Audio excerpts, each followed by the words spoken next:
Here we are. Hello. Hello. Hi, everyone. Welcome. It's Monday night, Generational Change. I'm Jen. I'm Peter. And why do we get so much news all at once? Why they call it the dump, right? The Friday news dump, or the Well, Monday are we? news dump? Well, it depends. Are we talking about news, or are we talking about propaganda? Well, I Or don't know how much political propaganda. theater? Well, we dropped the video clip earlier. Is President Biden going to get impeached?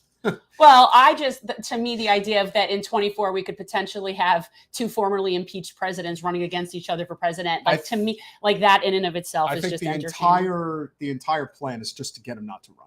Like that's basically. Well, I'm living in the bizarro world, so it all makes sense to me now. Oh, come on, man! I could totally run again. Oh God, I don't think he really ran the first time. No, he didn't. He actually just sat in his basement, didn't do a thing, and just let Trump implode, and it was totally great. So there you go.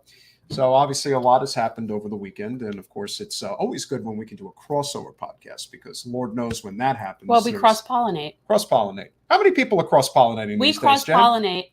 Well, not enough people because a lot of people get more competitive than wanting to be collaborative. And that's definitely a problem. Hi, Double K. And that's a problem I see on the left is this more sort of imploding, infighting, eating of our own and not as much of collaboration. So I like to foster that as much as possible. If only the infighting resulted in $50 million paydays, then we could at least swim in our money and feel better about ourselves. That would be nice. That would be wonderful. That would be nice. So let's not have too big of an ego because Lord knows we've got a lot of problems to deal with. And we can certainly address many of them, but I think the timing of this is actually really good because of what has just happened. You know, You're going to have to be more specific. Well, specifically alluding to what has happened with Kshama Sawant in Seattle. I think people are just desperate for a new path forward, and rightfully so. It's very exciting. It's very exciting because, we're going to get into it in a minute, but it's very exciting to me because it's very specifically happening outside of electoral politics, which is where at this point we need to gather the strength because that's where it is. Right now, it's like electoral politics for the most part is where the people go to die. And progressivism goes to die. I mean, we have a progressive caucus that I'm still waiting. Anyone out there, tell me the point of having a caucus if you don't unite to form a block on issues. I don't understand the point of it. You don't want to create relational harm. Well, let me tell you something. Don't do Alex, you're not there to make friends, honey. You're not there to make friends. So there's that. You got to be willing to be hated in order to get things done for people that desperately need it. Well, we're going to talk about the people coming on, the Dissidence guys. And I am on the same page with them on an issue regarding this, which is the DSA absolutely should make a statement, should go after people that you cannot claim to be a socialist and do anything that's against the best interests of labor. Like that's just an oxymoron. That's like Jews for Jesus, honey. It's not a thing. So, anyway, that's where I am on that. We'll have a lot of fun. This should be an entertaining conversation. They are a rapidly rising content creator team on YouTube and, of course, are fighting for the same policies almost universally that we're fighting for. So why the hell not have this conversation? Keaton, Weiss, Russell Dobular of Dissidence, welcome to Generational Change. Thank you guys very much for having us. I'm a little disappointed. I thought we were going to beef with each other and make some money. Hell no. How are we you were going to diss us, we were going to diss you back, and then we would each make videos dissing the other one. I thought that's we're lefties. We're supposed to be. Hang on, you're lefties? I thought this was a Unite the Alt-Right show. You're at the wrong show. Did you make that mistake? Horseshoe theory. Well, you know what's funny is when I was running, I would go to Republican club meetings. I would go to Dem club meetings. I went to all of it. I will say hands down, I would infinitely prefer to be in a Republican club meeting than a Dem club meeting. And that's specifically in Broward County. I can't speak as to the rest of the country. Well, at least they let you clap. Well, please clap. But just in general, the attendees, it isn't the policy. Yeah, it's just the general vibe. They're so much less judgy and so much more welcoming. You know, they're more welcoming. They're more regular people. They're not judgy and elitist. They're just, you know what I'm saying. Oh, yeah. I mean, a Democratic meeting in Broward County is like a room with 200 Joy Behars. I mean, yes. That's hell. Yes. Somebody's been to South Florida. Somebody does. So he recently of course. I drove down. My grandparents are the typical New York story. Jewish grandparents, worked in the Bronx, would start going down to Miami in the winters when they turned 65, and then at 75 they moved full time. Every Christmas when I was a kid, we would drive down. So yeah, spent quite a bit of time in South Florida. They were not in Broward. They were in Miami. But we had to, you have to drive through Broward to get there, obviously. Yeah. So I know what you're talking about. No, I'm from Miami, Dade. No, I know. Of course, yeah.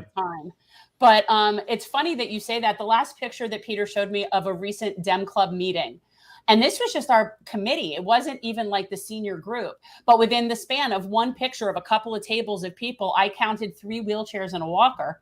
And then he just showed me the picture of the Broward GOP meeting. And it's a huge spectrum of age. Like, I mean, just completely different. And I think that's very telling. Yeah, well, I think that's true. The way that I see it, and I would love to hear your guys' thoughts on this, is I think that what we've seen, and especially with when you're talking about the foreign policy institutions that have now really seeped their claws into the Democratic Party, is when Bernie really caught fire in the summer of 2015, they knew that this was a real problem that wasn't going away. So they had to create some type of a roadblock to sort of stifle this sort of populist left movement that they want to say is going to be a graveyard if you stay within the Democratic Party.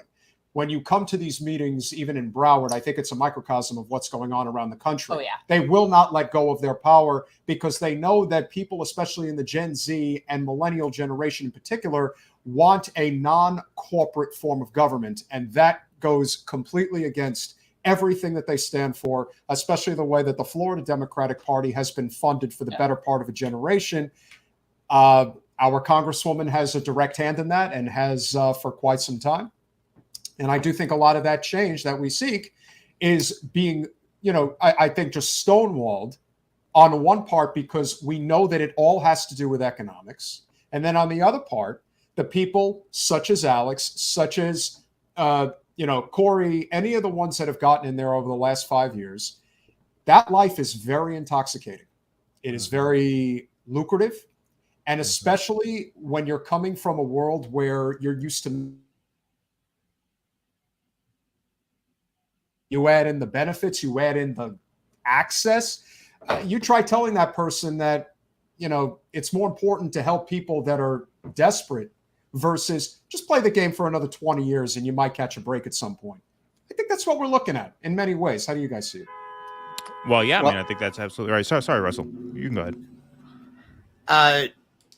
Trying to reform the Democratic Party or thinking that the Democratic Party is an instrument for reform, that's like you're going to reform your local country club.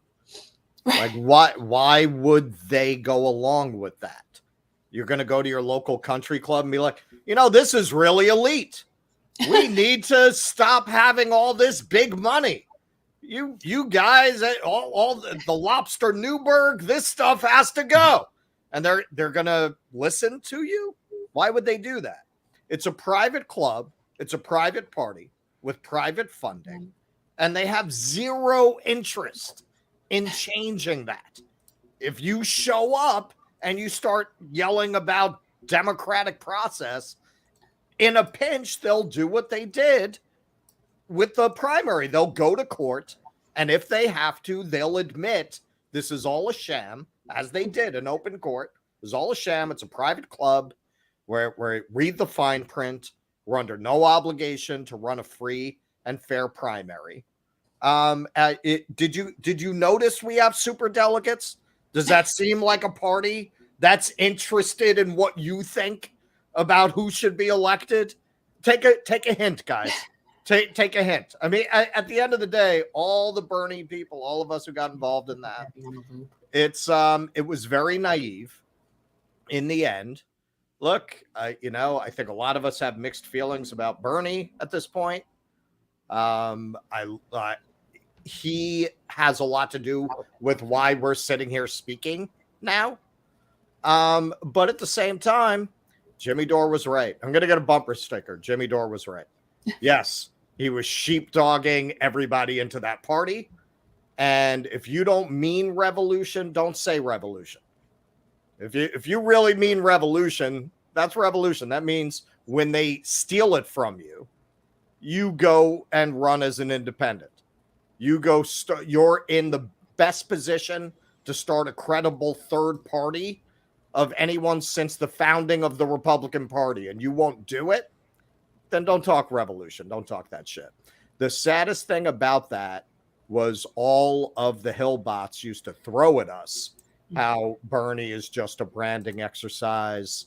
This is all a sham. And in the end, they were right. In the end, they were proven right in that regard. Keaton? Yeah, I mean, well, I was just going to say, I mean, that was a broader answer than I would have given, but I guess, I mean, that's fine. When it comes to, AOC and her recent statement about relational harm, I think that speaks to everything that you just said there, to these people, once they get in there, their relationships are what matter most to them. And the thing that I found really interesting about the Republican Force the Vote episode that they just had on their side is that there was no relational harm suffered by Lauren Boebert or Matt Gaetz or any of them. There was no relational harm. They pressed for a new church committee, and they got that new church committee 221 to 211. Every single Republican voted for their new church committee. They didn't lose one goddamn person, so they suffered no relational harm. What does relational harm mean? You either get the votes or you don't get the votes. Doesn't matter whether they like you or not. Who cares? Who cares? The bottom line is, are they going to vote the way you want? And in this most recent example, the Republican Party came out of it totally unified when it came to what matters, which is how they vote. And the only reason they had that vote in the first place is because Matt Gaetz, Lauren Boebert, et al. Put their leadership through 14 rounds of humiliation and scared the hell out of them to the point where they say, okay, fine, we'll have a vote to form this committee. And every single Republican voted the way the 20 Freedom Caucus holdouts wanted them to vote. So there is no real relational harm in any actual political sense. Maybe you get talked about at cocktail parties in a way that you wouldn't want to. You think Matt Gaetz cares about that? I don't. Lauren Boebert, does she care about that? Doesn't seem like it. That's how you got to do it. That's how you got to do it if you are a quote-unquote fringe faction within one of these two major parties. And on the right, they have people who are willing to do that. On the left, we don't. And it's that simple. That's how it boils down. That's what they said about Reagan, right? He primaried Ford, right? He was a fringe radical doing great relational harm to his reputation. 4 years later, he was the president. Right. That's how you do it. Republican Party is infinitely more democratic. Like they don't have super delegates. Go figure. They actually go with what their base wants. I don't agree with them on policy, but as far as their party politics go within their party, they're infinitely more democratic. And imagine what would happen if the actual progressive caucus was actually progressive and acted as a caucus, because that's what I was just saying. Like, I don't understand the point of having any of those groups that don't do anything. And the only thing that Gaetz and company did really was have things brought to the floor for votes, which, by the way, shouldn't be something that a representative of people should have to fight tooth and nail to have happen. So to me, that's just crazy anyway. And what it really comes down to, Alex, I don't think it's relational issues. I think it has to do with AIPAC and the Democratic Majority for Israel issues and the threat of being primaried and the threat of a lot of things happening to you if you don't comply. That's what I think. That's the relations I think she's speaking about. Well, they don't want to wind up in the Chris Cuomo garage doing interviews. I saw that. How mean they were to him as a child. Yeah. But to me, that doesn't compute, because if you're so popular in your own district, if you're really involved with what's going on in the community in terms of making it better, especially if you're in New York, and listen, I give Alex a lot of credit for what she has done to inspire a lot of people in New York City. Her efforts on the Hill are obviously slim to none, if anything at all. But in terms of what has happened in New York City, I would definitely say that she has had a direct correlation to the amount of people that have stepped up for especially city council positions and things like that. But in terms of actually sinking your teeth in and actually being a problem for the electoral, establishment, if you will, She hasn't taken that leap, and I don't think she's going to take it anytime soon because, as many have suggested, she's playing the long game. And unfortunately, in the Democratic Party, you could be playing the long game for 20 years because the leadership of that party, they're all in their 80s, with the exception of now of Hakeem Jeffries.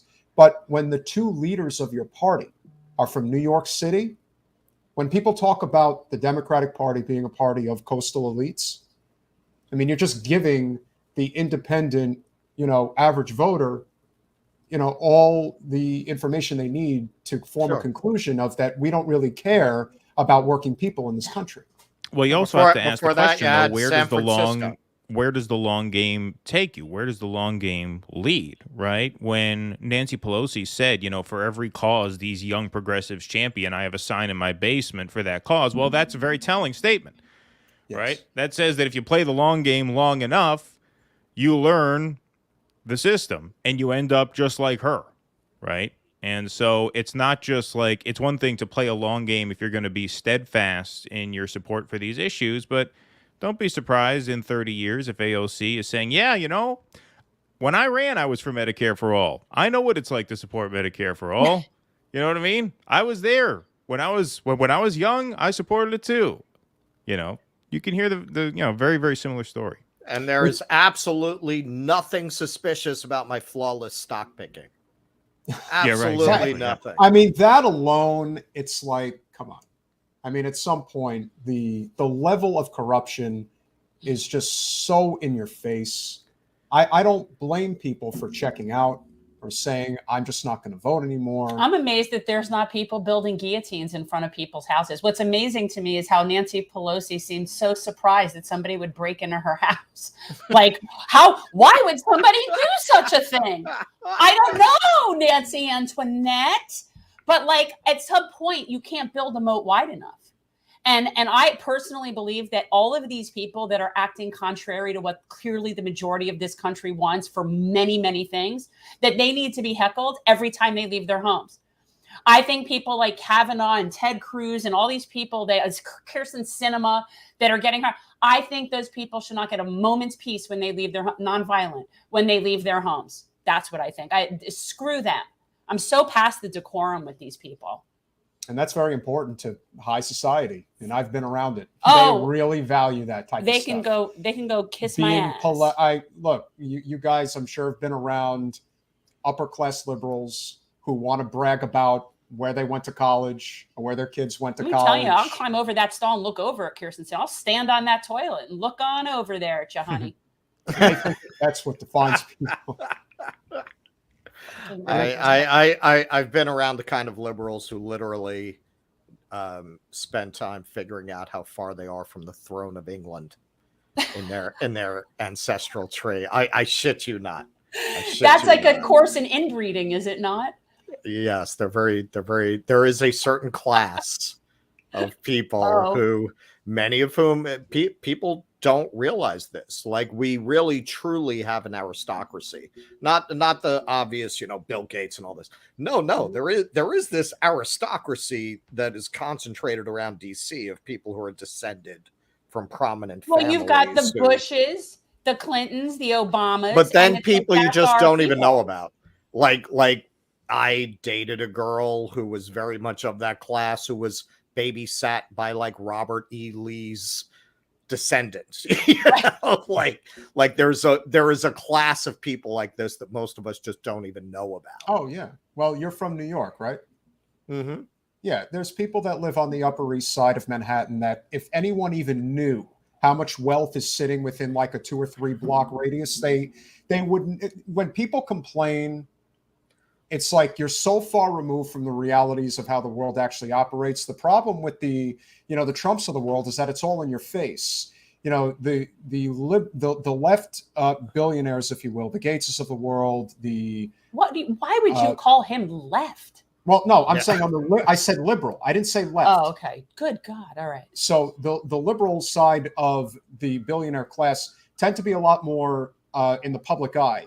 Whereas the ones on the right tend to be, even Peter Thiel to a degree, he's like the extent of what a right-wing billionaire in the public eye would be like. There are so many of them that people can't even see. that Well, they have he- no he's- idea what they're up to. He's been throwing a lot of money around in the art scene in New York. Apparently, there is like this. I mean, that's bohemianism now, right? Like, there's this group of like right wing arts people hanging around in Brooklyn, and Thiel they get a lot of Thiel bucks for that. Did you ever see a movie called Metropolitan? No. Okay, When was it? What era? That was the 90s. Okay, he went on to make a few movies. He made a movie called Barcelona. It was all kind of about those kinds of people. I mention it because he blew the lid off something that this is related to what we're talking about in DC, that most New Yorkers don't know about. Look, going all the way back to the British colony, you always had this aristocracy here that has cotillions and coming out balls for their daughters. That still goes on here.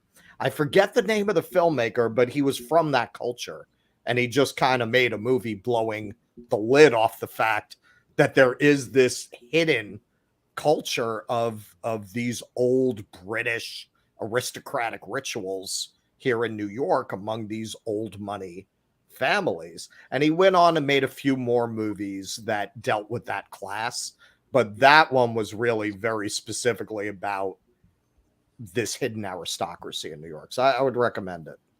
That's really interesting. It's disgusting, but yet really interesting. We have a really big problem with people still believing that the Democratic Party is the party of labor. We desperately need a party of labor in the country. Now, Well, right. I mean, I don't know who says that. They might not completely acknowledge that they've thrown labor under their bus and killed it, but I don't know anyone who thinks that they actually represent labor. well, a great example is what happened recently as people are lamenting the fact that Roe v. Wade doesn't exist anymore. But the truth is, it would exist if it had been codified by the Democrats in multiple occasions over the last 40, 50 years, including 2 instances where the Democrats had supermajorities for 2 years, and nothing was done about it, because nothing maintains the status quo better than a scare tool that is also a fundraising behemoth, and that is exactly what it is. Oh, yeah. Oh, yeah. So now that it's gone, I think a lot of people are noticing that the Democratic Party is suffering mightily in terms of its fundraising prowess. You've got a huge problem with the president, who now is marred in his own scandal, which is not going to get any better, because there's always going to be opportunists in the permanent Washington area that are going to try to push this guy out because they know he can't beat Trump or DeSantis if they have a real campaign. And so we're left, the people that are desperately seeking some type of a workers' uprising in this country, for something to happen. And there's been a lot of imitators, including people that we know, who I think are complete phony balonies. But there is an opportunity now, I believe, with Kshama Sawant, who is looking to actually start something that is whether it's a workers' party or just a workers' movement, revolution, whatever you want to call it. It's not a party. If there's somebody who I think could lead a workers' movement in this country, it's her. It's very exciting. This is very exciting. All right, we want to read. I don't know. Did you guys read her post as to why I'm doing what I'm doing? Yeah, you're talking about the article in The Stranger, right? Yeah. I mean, I read that whole article. We actually read a piece of it on our stream last night, but yeah, go ahead. Yeah, that's what we got to do. All right, so this will be old for you, but I think this is great, and I like that it's in. It's all right. All this shit is old for us. We talk about the same shit every day, right? I mean, that's what this game is. Yeah, but you know what? The only way somebody's going to learn is if you keep hammering it home over and over. Yeah, right, exactly. Yeah. Yeah. So don't worry about that. Okay, so from Kshama Sawant, why I'm not running again for city council. I'm launching a national movement called Workers Strike Back. This is now the 10th year I've had the honor to serve as an elected representative of Seattle's working people. Workers in Seattle, through getting organized alongside my Socialist City Council office and my organization, Socialist Alternative, have won historic victories, from the $15 an hour minimum wage to the Amazon tax, love that one, to landmark tenant renters' rights, very good as well. These victories have set a powerful example that has had a national and even international impact. In 4 election victories in every struggle, we've had to overcome the combination might of big business, corporate media, and the political establishment. Each time, working people refused to back down, and we have prevailed again and again. This is the most important lesson for our example of socialist politics in Seattle, that when workers and young people get organized and fight, we can win. There's no meaningful progressive change can be won under capitalism without the vicious opposition of the rich and their political servants. And that instead of backing down, we need to build the unity of working class people and fight back fiercely and proudly. Agree 100% with that line. Instead of backing down, we need to build the unity of working class people, fight back fiercely and proudly. A rapacious and parasitic capitalist class has amassed untold fortunes over the labor of billions of workers. Off the labor of billions of workers. Off? Off the labor That's of what I billions said. of workers. You said over. But their system isn't. You guys are giving off major Broward County vibes here. Don't argue with a You woman. have to tell us where Rule you're number from. one in life, guys, just don't argue with a woman. It's not worth it. Meanwhile, it eviscerates ordinary people's living standards with historic levels of inflation, and over 800 million go to bed hungry each night. The right wing is on the attack against abortion rights and the LGBTQ people. The future of human civilization rests on a knife's edge with the existential threat of climate catastrophe, which is actually a better way to describe it. Working and young people cannot afford status quo corporate politics. At my inauguration in 2014, I said, let me make one thing absolutely clear. There will be no backroom deals with corporations or their political servants. There will be no rotten sellout of the people I represent. Imagine that novel idea. And she actually has to say that. And she does, because thank you for saying that, because we do need that cleared up. Our Socialist Council office has held true to that. It is extremely regrettable that exceedingly few other elected officials in this country can say the same. Correct. Since I was elected in 2013, more than 200 self-identified Democratic Socialist candidates have been elected nationally. But unfortunately, with rare exceptions, the overwhelming majority of them have abandoned their campaign promises and have failed to stand up to the political establishment. Just last month, we saw the historic and shameful betrayal of railroad workers by members of the Congressional Progressive Caucus, including caucus chair Pramila Jayapal and self-proclaimed Democratic Socialist squad members such as AOC. The breaking of the railroad workers' strike by progressives in Congress does not just hurt railroad workers, it is a betrayal of the entire working class. Such sellouts have even more sinister consequences. It gives an opening to the right wing, as we saw with 5 Republican senators disingenuously voting against the strike-breaking bill to pretend to be on the side of railroad workers. These Republicans, who in reality nakedly serve the interests of the wealthy, are being allowed to pretend their party is the party of the worker. How is this possible? Only because the Democratic Party is moving further and further right in their loyal support of the corporate elite. It is deeply unfortunate that it was the right-wing Freedom Caucus who demonstrated how to use leverage and force establishment concessions rather than the squad. And let's be honest, they used the exact tools that were presented to the national public that the progressives were asked to use 2 years ago. And if there's one thing the GOP does better than anybody else, it's own the libs. And here's the thing. And by the way, she has squad in quotes. Squad. Yeah. Quotes. With a continued failure of real leadership on the left, the House speakership fight revealed just how quickly and dangerously the right-wing current can fill the void. It is the frightening flashback to how Trump won his election in the first place and will probably win it again. Working people and the left cannot stand by and wait on so-called progressive elected officials. We cannot put our faith in the AOCs or the Jayapals, even though I understand there were many who had high expectations for them. AOC recently claimed that she could not fight against Democratic leaders on behalf of workers because it would cause relational harm with those party leaders. What about the vast and very real harm taking place in the absence of such a fight for our needs? It's a very valid point. Oh, I love this whole letter. Meanwhile, the organization that should be holding AOC and the squad accountable, the Democratic Socialists of America, appears to be unwilling to do so. And we all know why. Oh, well. It gives me no pleasure to say this because I am a member of the DSA. The DSA leadership has, for the most part, provided cover for the misleadership of the squad. There is a vacuum of real left leadership locally and nationally. Yes. We need a new party for the working class, one that holds elected officials accountable, that bases itself on social movements, that organizes alongside workers on the streets and in the workplaces. Elections are not the only, much less the primary path to political change, because the political system is rotten from top to bottom under capitalism. Now, as the global crisis worsens, the rot spreads deeper and deeper, and the threat of further corruption by the right hangs over us all. In India, the country I was born in, the far right is in power and rapidly consolidating it. In the US, the midterms were but a temporary reprieve unless we get organized.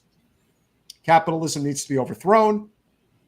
Don't even. Just We keep need reading. a socialist world, and that is the only possible.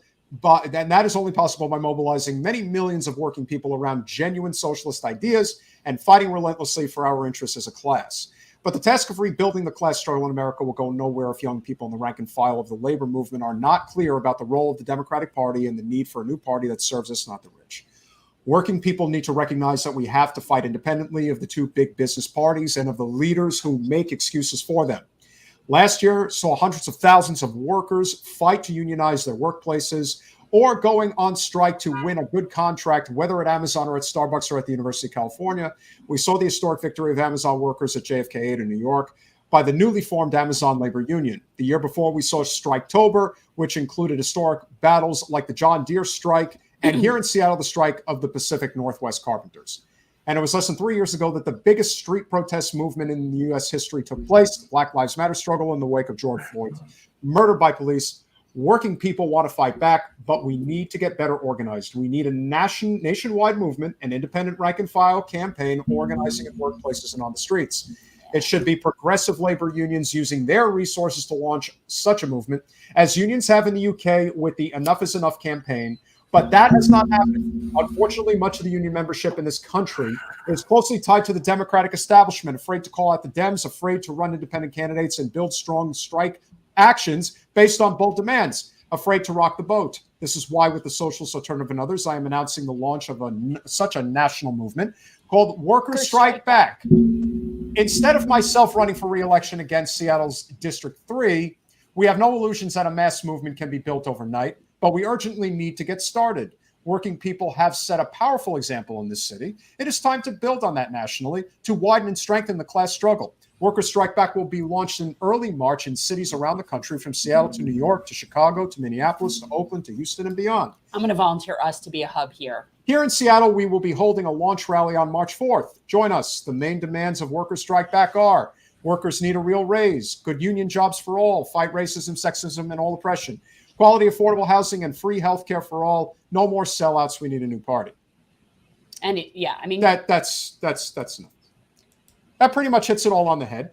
And I think we can all agree that if anybody's going to be able to lead this fight, Kshama is one of the very few people that I think would be in good hands. Yeah, I said pretty much the exact same thing last night. I mean, when it comes to these sorts of labor actions and labor organizing, yeah, there's no one who fights harder than she does, and there's no one who has the record that she does to back that up. I mean, she's not just a fighter, she's a winner. I mentioned this on our show last night. They won $15 minimum wage in Seattle before the Bernie Sanders 2016 campaign really made that a mainstream issue on the left. That was not even a pipe dream at that point, and they won that. She goes hard. She only knows one speed. She, 100 miles an hour, and no one fights harder than her. No one is more reliable than her in terms of her just utter unwillingness to waver, utter unwillingness to give an inch. She revels in confrontation. I co-hosted a fundraiser for her to beat back that recall almost 2 years ago now. Shows you how time flies. But then Russ and I interviewed her campaign manager in the weeks leading up to that recall, and she and her team are so confident. They are so on point, and that's very rare on the left. The left usually does not organize very well. The left is usually very scattered, a lot of infighting, right? And there are certain factions of the left who are sort of afraid of their own shadow. These guys do not apologize for anything. They don't yield an inch. They move forward as fast as they can, as often as they can, and they are proud of the enemies they make. That's the key. They don't give a shit about no relational harm, right? Kshama's MO is relational harm. and that's what you need. That's the attitude you need right now, because this other sort of nice guy approach is obviously failing. Yeah, for sure. I've always been a fan of her. She just has it going on. And I actually, the older I get, the more left I keep getting. I really think I think you think I'm going to fall off on the side if I just keep going over there. But, when what she's talking about is so real and so what people are dealing with, And I think that the only thing is when you say things like we need to overthrow capitalism, while I actually don't have a problem with it in theory, I think that in terms of messaging, people get very scared from that. And so that's where when like we're dealing with it on the political side, it's like, you got to watch that kind of speak. Yeah, I love it. Like, I think it's awesome. And the problem is the left, our electoral, there isn't really a left, the Democrats, they're not willing to take a stand, and they're not willing to stand up for things because they don't stand for anything. That's why they can't get organized. They have nothing to organize for. They have nothing. They're not on a mission. That's not what they do. They're not fighting for anything.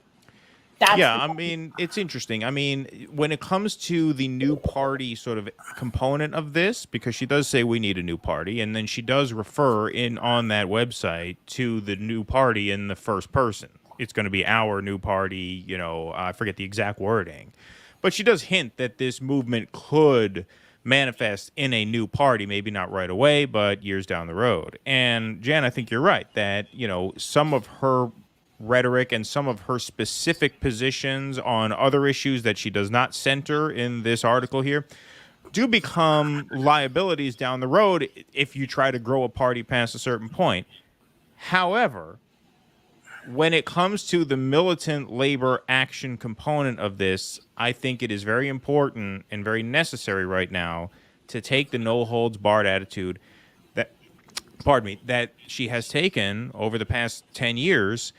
And to a certain extent, man, you just got to let the chips fall where they may with all the other stuff, because giving an inch to these people is the worst thing you can do. I forget who she said this to, but there was one interview.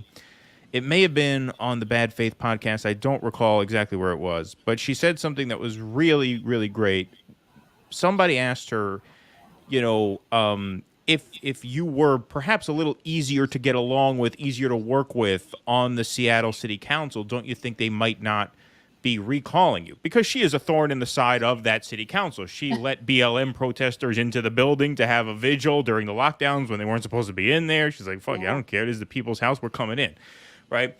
And what she said was, look, I am an anti-establishment candidate, obviously. I am a socialist alternative party rep. They're going to come after me no matter what, because I'm not one of them and they don't like me. She said, if I play ball with them, if I play nice, if I follow your advice and just be a little less hostile, right, and a little bit less of a pain in the ass, that's not going to stop them from coming after me. Right. What all that's going to do is that make encourages me weaker. them. All that's going to do is make me weaker when they do come after me, because now when they come after me, because I'm such a loyal fighter, because I'm so loyal to the movement that put me here, I have this army of volunteers behind me that's going to go out and beat the recall. And they did. I mean, when we did that fundraiser, I think there were like 4 or 5 hosts. We interviewed about 25 people. These people were extremely impressive. They were sharp. They were skilled. They brought printers, like wireless printers, out in the streets and would print registration forms for people so that they could vote, right? I mean, they went to bat for her in ways that a lot of AOC's people wouldn't if they came for her, because AOC has proven that she's not the real deal. And so, in a certain sense, man, I mean, our theory of the case, and by our theory of the case, I'm talking about going back 4 years when we were all very excited about AOC, and obviously, Jen, right. You ran a race. Our theory of the case has proven to be a dud. And so maybe you have to do it this way. Just all out, 100 miles an hour, all the way, never slow down, never give an inch, never moderate. We'll see how that works. But like I said, I think you guys are right. I think it's a very, very exciting thing. I think Mick Brana, I think the Green Party, I think a lot of these guys, as soon as Kshama launches this thing, get the hell out of the way. Seriously. That's all I'm going to say. Move aside. Get out of the way and let somebody who actually knows how to lead a movement and isn't in it for ego or money or protest. It's time to be serious about the intentions. The intentions was always labor. That's all it should have ever been. You do not have a party of labor in this country. You have 2 parties of management that are wholly beholden to Wall Street and Silicon Valley. And, when you talk about not having a living wage, not having universal health care, not having a clean energy grid, having endless war, having no say over how the budget is constructed, especially for foreign policy, when you have criminal justice reform that doesn't really exist, and you have your civil liberties being taken away left and right. The only thing that's going to stop that is the people who actually control the economy, which is labor. And if they step up and rally in the millions, because that's how it's got to happen. Everyone's excited about all of these organizations lining up to, try to unionize. Although I have to say, this attempt at unionization means dick without people at Walmart doing it. And no one at Walmart has stepped up to do it yet. Because they're the biggest despicable anti-worker behemoth in the whole country. All of their practices are disgusting. They're scared for their lives. But on top of everything else, there's the people that do get in that are supposed to be there to help us. And they get co-opted because the life is just it's too intoxicating. It's too lucrative. It's very hard. And that's easy to say for anybody who's there. But you know what? Not all of them are there for that reason. It just so happens that the ones that a lot of people have put a lot of stock in, the ones who have the biggest platform that could actually rally millions of people to say, we're going to do something about this. You mean like a squad? Well, this is what I actually remember putting up the definition of squad, because it bothers me that people call them the squad. The definition of a squad is a group of people that band together to achieve a mission, like to do something. And so I really question why do you call them a squad? What's their mission? What are they achieving? Like, I don't see it. Well, they got that designation before it became clear that they were just Nancy Pelosi, the next generation. It's so unfortunate. It is. There's no rationale for a Wall Street friendly left party, and that's really the problem. And that's what all of us, I assume, y'all are veterans of the Bernie Sanders movement. That's what we were trying to change. That's what we saw, that the Democratic Party has no rationale to exist, and that's why they lose to people like Donald Trump. That is why they lose most elections, most places, most of the time at every level of government, because there is no point to having this Davos-oriented Democratic Party. We covered this the other day, how, look, Davos really spread neoliberalism around the Western world. That's exactly what their mission was. They did it. Bill Clinton, Tony Blair, all of these people are a product of the Davos theory of government, that you would no longer have a left, quote unquote left. I mean, Davos, according to their definitions, basically has a left orientation.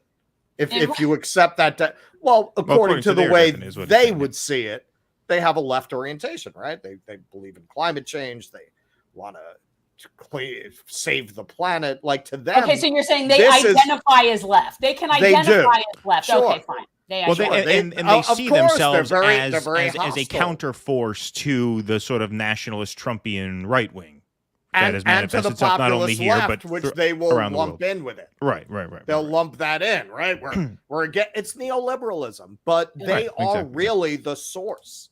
Davos is really the source. We don't look at that enough. I mean, what that Bond villain, psycho, what's his name? Carl Schwab, you're talking about? Yeah, Schwab.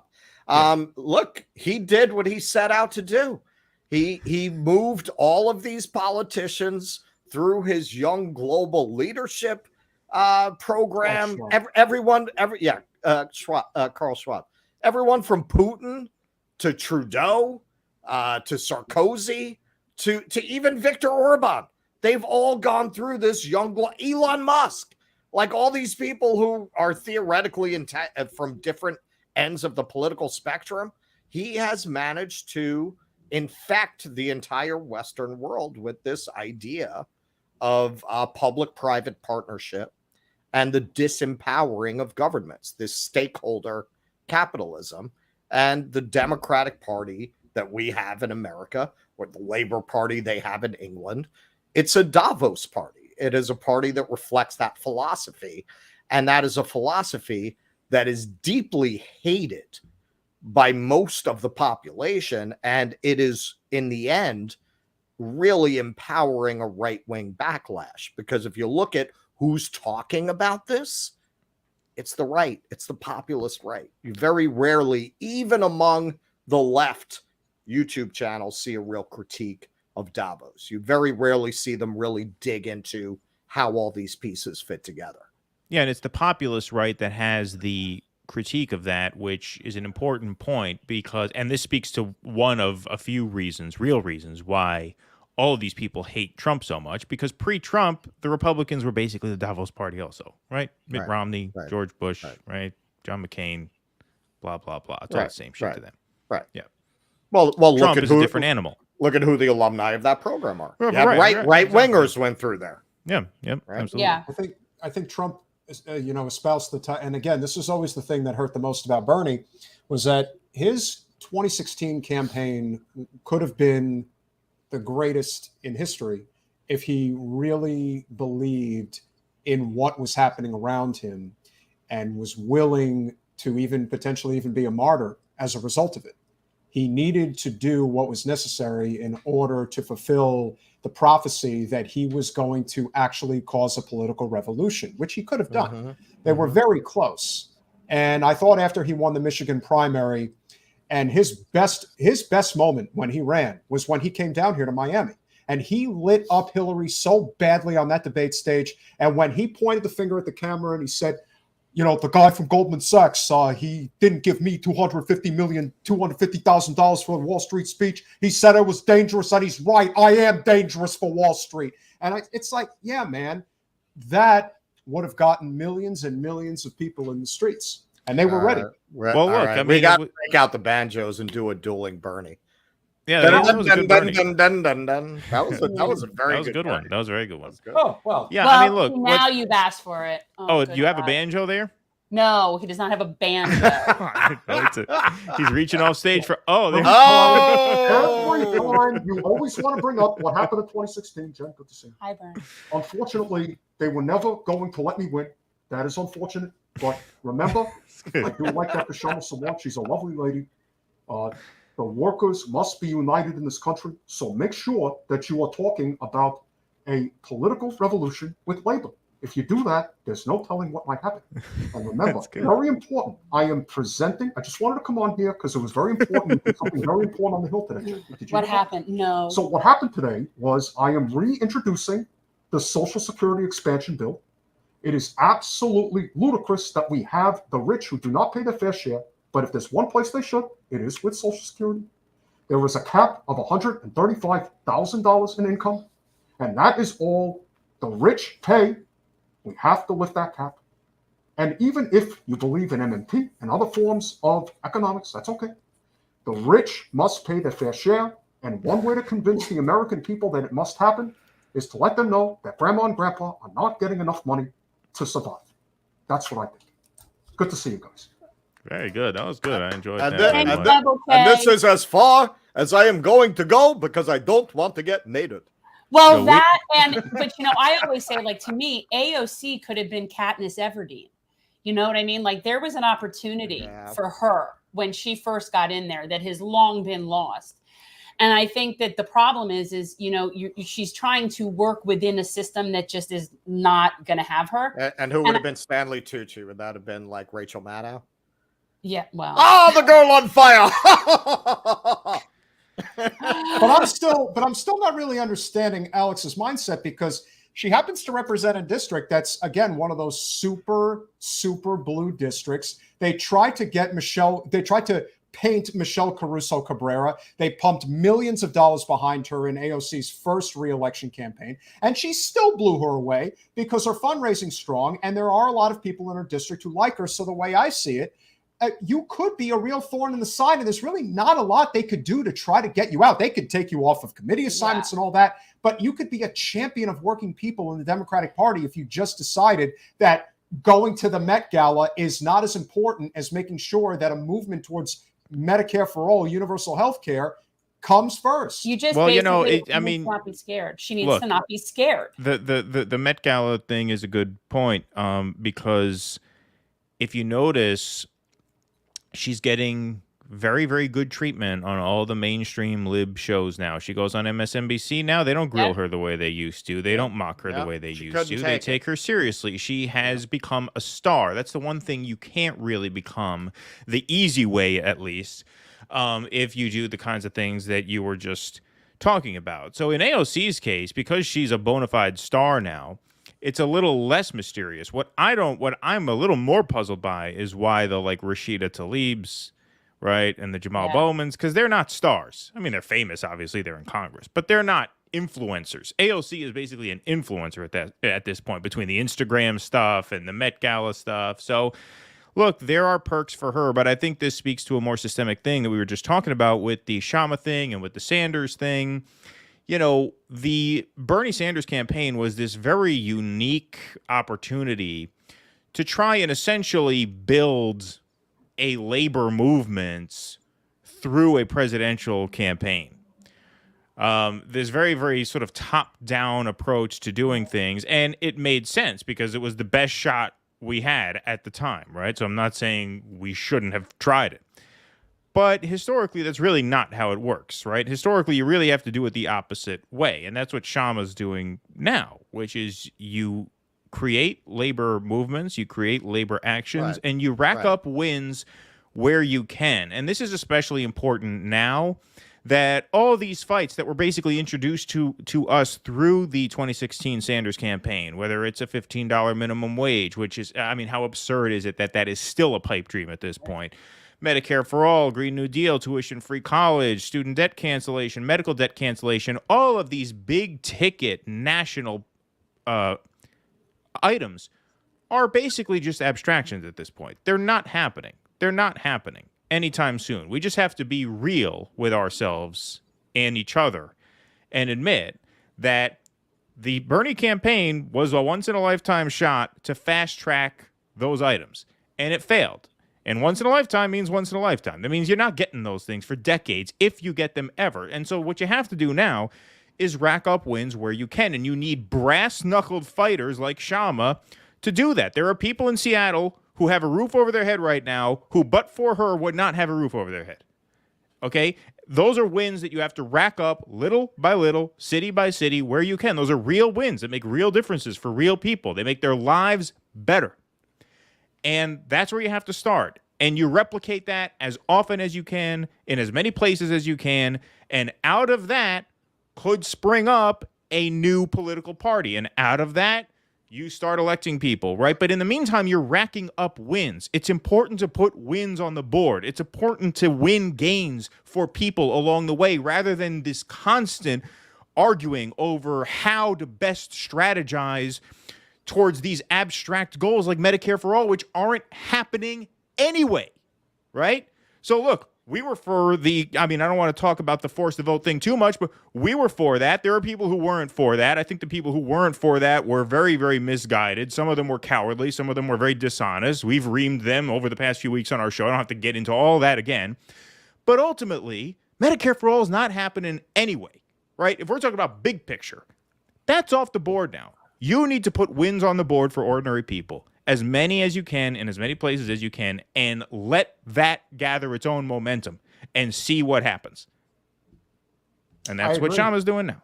I think that is exactly what she's doing. And that's why, you know, one of the straws that should have really broke the camel's back, being in New York, what happened to India Walton is still one of the most despicable things I've ever seen.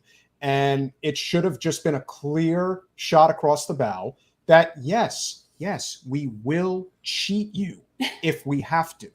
Like, there's no other. We understand that you don't want us and you don't like our policies because it is for the very few at the subjugation of the very many. Well, yeah. And so in her case, when you talk about Kshama Sawant, if you want to talk about somebody who I would love to see help lead the effort for Workers Strike Back, India Walton to me is at the top of the list. Like, she would be fantastic at leading that effort because she was a martyr. She rightfully won that election, and then they figured out a backdoor loophole to make sure she couldn't get it. It wasn't even that back door. They were just like, hey, you know They what? just ran him as an independent. We Right? could run Right. as an independent. All the moderates will vote for me if I run as an independent, and all of the Republicans will vote for me because we know the Republicans have no chance anyway. So, boom, there's our winning team, and they did it. And I think you're right. I think that India Walton example is a good example because that's also a prime place for it. That's where the first, what was it? Starbucks there? Yeah, that was where the first, they won their first union drive there. Russell actually bought a coffee from the first unionized Starbucks. Are in a you in recent trip to Buffalo? Buffalo. They would not No, let but he me went there a film few them weeks though. ago, a couple months ago. Yeah. Yeah, I took a trip up there. I mean, it was interesting in regards to what you're talking about. I was only there for 5 days. There was only so much I could explore. But you got a classic, racial economic divide down the middle of the city between the West and the East side. The East side is the impoverished part. I mean, the whole city is not what it was, obviously. It's especially as somebody coming from New York City, being up there, it's like a neutron bomb went off. It's like a post-apocalyptic to me. Oh, because city. There's nobody there. You have this city that was clearly built for like 4 times the population. Well, you know where else? You know where else it's like that? Cleveland. It's Well, just like they're that. great I've heard with Rust cities. Belt cities in general kind of have that vibe. And what's interesting is I like those places. I have spent time in both Cleveland and Buffalo and like both very much. And I like the people in those places. I like the vibe of those places. And I love the fact that they're underpopulated. Let me tell you something, as someone who does not like to be around large amounts of people on a regular, underpopulated is a selling That's point. what happens when you live I in love one of the the most underpopulated. overpopulated places. It's like, If you live in South Florida, you live in New York City, you're going to be like, yeah, there's a lot of people here. So many people. And so, I mean, again, I would love to. I'm curious to see what Nina's going to do next, because I do think that if there is a real growing labor movement, she's one of the best voices out there. Her prospects of obviously going to Congress. I mean, look, when we were out there, we were there both times. She needs to knock it off with that. Well, we were out there both times, but the last time was especially disheartening because on Saturday, 3 days before the election, she had, on a Saturday before the election, 10 volunteers ready to go out. And that included us to go out there and work on her behalf. It wasn't good. There's a lot of stuff there. We have a good question from Mario. How do you feel about Ruben Gallego running against Kirsten Sinema? I think Sinema's going to run as an independent, and I think Carrie Lake is going to run on the GOP ticket, and it's going to be a bloodbath. And I think that the Arizona Senate race is going to get somewhere north of $150 to $200 million alone, just for that race. Look, there's going to be so much money against Sinema, especially now that she exited, that, I think Gallego obviously runs, and we'll see what happens. I mean, if Lake gets the nomination there, that could be a tough 3-way race because Lake is a very, very polarizing person. Oh, yeah. She's not a lock to sort of consolidate the anti-Democrat support. Some of the more moderate Republicans may go to Sinema. Some of the moderate Dems may stick with Sinema. She may squeak it out in a 3-way race. I think Sinema's rationale for Dem exiting was to try and sort of intimidate the Democrats against running someone, because her rationale had to be, well, they're going to primary me and I'm going to lose a primary because she has an abysmal approval rating within her own party. So she figures if I switch and run as an independent, then the Democrats will be afraid to run a Democrat against me because we'll split the vote and a Republican might win. I have a feeling they're going to run someone against her anyway and take a shot, especially if it looks like Lake is going to run, because Lake is the kind of candidate who could just bottom out at 37, 38 points, which at that point could make it a close 3-way race where perhaps Gallego wins. I think the other factor that no one is talking about yet, but we'll eventually talk about, is who is going to be at the top of the ticket in 2024, because Arizona is a swing state. And depending on who the presidential nominee is going to be on both sides, I think that's going to play a role in where the state ranks. I've been saying this for quite a while. Unless there is somebody they've got hidden in a basement somewhere. Like Joe? Yeah, like Joe, but they can't get away with that now. Yeah, you don't get a once in a century plague every election cycle. So I can't imagine how Biden would get through a campaign. If you remember, before COVID bailed him out, every time he did a campaign stop, he made news, and not in a good way. It was challenging people to push-up contests, challenging a guy at a factory to go out in the parking lot, his classic dog-faced pony soldier. The corn pop epic. That was a great, but that was like bebop poetry, the corn pop story. Corn Pop was a bad dude, but I just think that he has. It's funny that nobody is talking. It's so obvious to me. He barely won during a pandemic. Right. He has now been there and has not done anything that anybody is thrilled about in any capacity. What numbers would you be looking at to suggest that he would win again? Like that to me indicates somebody that's clearly not going to win. And I don't care who's on the other side. Actually, doesn't even matter. No, it does. Well, that's it. They don't have anybody to run. I mean, Kamala is a psychopath, and she has that off-putting quality that psychopaths have of not quite understanding human behavior. Michael Crichton had this great observation about how mammals are kind of inherently creeped out by reptiles because they just don't move right. The way they move, just that's what it's like watching Kamala Harris. It's she just doesn't move properly. It's like watching a lizard, right? It's like what is that? Well, it's Manchurian. What is she doing? Well, it's actually Hillary in a Kamala suit, and I also Hillary had the warmth and charm of Ann Richards compared to Kamala Harris. Okay, that's true. Well, that's what happens when Kamala Harris is a creepy psychopath.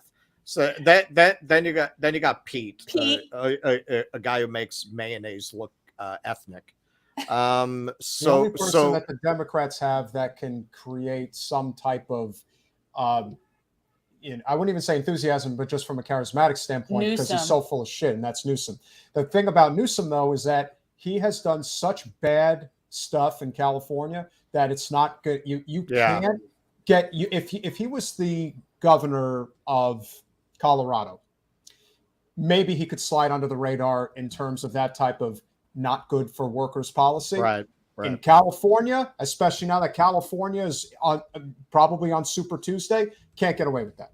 Yeah, you just can't. I argued this with our frequent guest in front of the show, Anish Shivani, months ago, that the fact that Newsom is from California is a liability.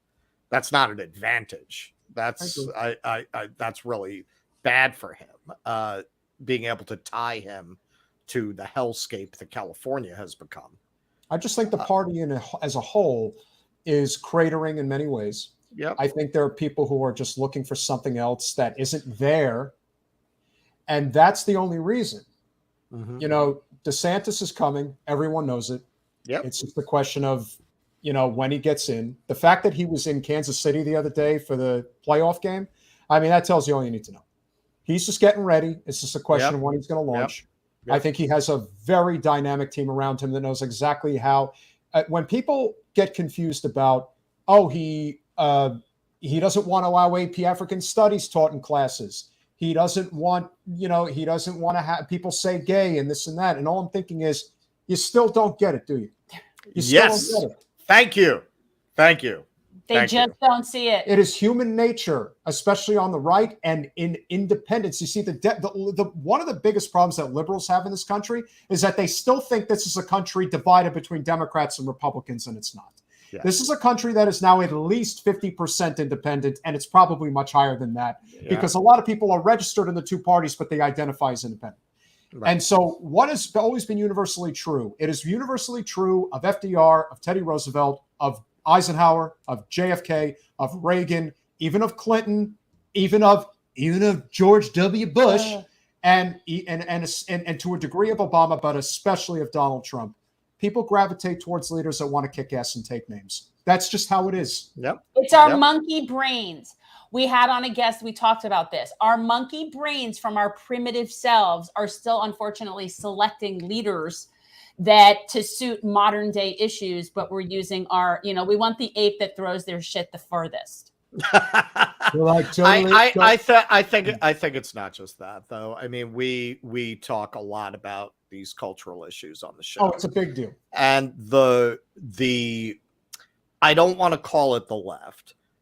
A certain theories that came out of academia that should have stayed there, but were very useful to corporate capitalist interests, got supported, supplanted the traditional liberal universalist approach to equality and what is now being called equity, and replaced those former approaches to those issues with something so batshit crazy, repulsive, and repugnant to most people in this country that it will be very easy for someone like Ron DeSantis to ride that all the way to the White House. The first person who it was bound to happen that somebody was going to say, hey, man, 90% of people hate this shit.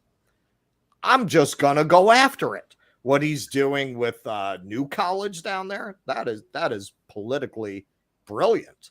All of this. We always say that about him. He is politically brilliant. Like this is what these people don't get, because they live in such a media cocoon and they don't talk to anyone who doesn't think like them. They don't realize how deeply, deeply unpopular their beliefs are. Right. Look at I don't want to get you in trouble with your viewers, but we covered it and we reviewed it. There was a moment in Matt Walsh did his What is a Woman documentary where he asks this trans doctor who does these surgeries about whether, how people feel about this. And she honestly believed that, it's a few dinosaurs who don't agree with this. It's just a few people. And I think that's very typical of a lot of liberals. They don't realize when they hear Ron DeSantis. I always see the headlines about what Ron DeSantis did. And when they're framed in the liberal press, which is most of the press, DeSantis really makes a bad move with this. And I read it and I go, you have no idea what country you live in, do you? What he just did, that was very smart what he just did. You're talking politically speaking. You're talking about a presidential candidate who will have every box checked. Yep. He's handsome. He has a gorgeous wife. He has the most adorable children. He served in combat and was JAG and served in Guantanamo Was Bay. he actually in combat? He was in combat. He also. I thought he was only like JAG. No, he was there, and he was the captain of a championship baseball team. He's Ivy League educated. He is a no-nonsense leader who has not just gubernatorial experience, but he also served in Congress for, I think, 3 or 4 terms. So he's got literally the full pedigree. And on top of everything else, he's not afraid to be hated. No. And that's a very... And he's flipping Democrats. He's reminding me a lot. We talked about this on a patron segment we were doing today. I was a child, but I was precocious, so I remember the Reagan Revolution. And man, things went from smoking a blunt to Frank Zappa in your bell bottoms to buttoned up Reagan conservatism faster than you could imagine. The culture was completely different from 1980 to 1984. By 1984, you were in a completely different universe. Well, that is what I think. I did a really, really good job, and from what I remember, it really helped the country. No, I think you're right. Where did you grow up, Russell? I grew up in Flushing. Okay, Queens. So, it's in Queens. Okay, so you grew up in a city environment, and you and I are probably close in age. Perhaps. Like I remember, I was born in 71. I'm a 71. Oh, then 69. you are close. Yeah, we are close. No, and most of my friends are between 69 and 70 because I actually was a year out of I was a year ahead. What happened? What happened? What did we say? Well, we're on. They left. Oh, we're live? We're still on. Did their internet cut out? We control the horizontals. We This is control the verticals. We're stuck on a show. We can't even we can't sign off. Only they can sign off. All All right, should we do the Dissidence show here? So listen. These guys, they were supposed to come up with a little cash. They were a little late, so you're not going to be seeing them anymore. I'm Russ. This is Keaton, and now this is going to be the new show. This is and our you're going to channel. fucking like it, okay? You're right, exactly. This is our channel now. We made a deal. We made them an offer they can't refuse. Yeah, right. Exactly.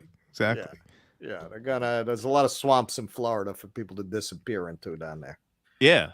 I didn't even know this was possible. I didn't know it was possible that the hosts could disappear and then the guests are on the show with no way to here. I think I have her cell. I think her cell. We should when we have give like call, actually, we got to do this with like the most batshit crazy guest. Yeah. Just like disappear. Just disappear and just all right, you're on. Let's see. Hold on. Let me give him a call here. Hold on. Let me call them up. I got a cell number here. I don't know who this goes to, but I'm gonna call him right now. Stand by, folks. That's crazy, man. Yeah. Let me give him a call. Oh, okay, cool. All right, because we're on the air still. We didn't know what to do. Okay, cool. All right.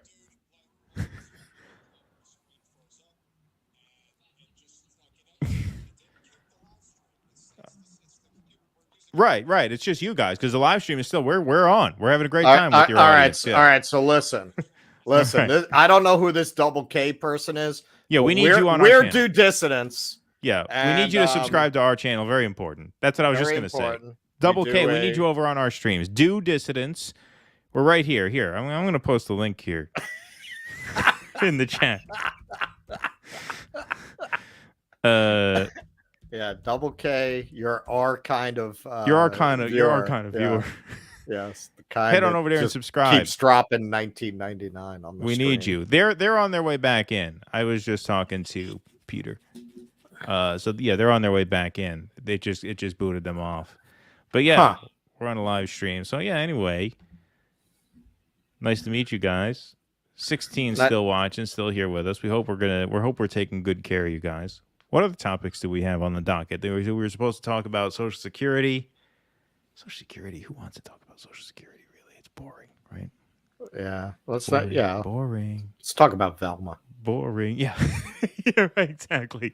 It just keeps getting worse. It just keeps getting worse. You guys in the chat, the third and fourth episode was. If they bring up Social Security when they come back, can you protest in the chat? Can you say this is boring? Let's move on. That's too wonky for us. That's for like smart people to talk about. Yeah. Yeah. These books, I got them at a yard sale. Yeah. Yeah. Right. Exactly. Yeah. They actually along with the shelves. Yeah. The shelves they just gave me. They were like, they're Boeing anyway. Yeah. Yeah. Exactly. I don't know if they're rebooting their computer or whatever. It's a lot of trust, man. They're trusting us with their channel. We can say whatever we want. We can get them canceled now if we want to. We can. We won't. And speaking of the 2020 vote count. Yeah, right. Yeah. Right. No. No, we're not. We're not going to go there. That would be very impolite. It'd be very rude. That would that would be like evil. If we just keep guesting on people's shows and getting their channels shut down and getting them kicked off. Yeah, all that stuff.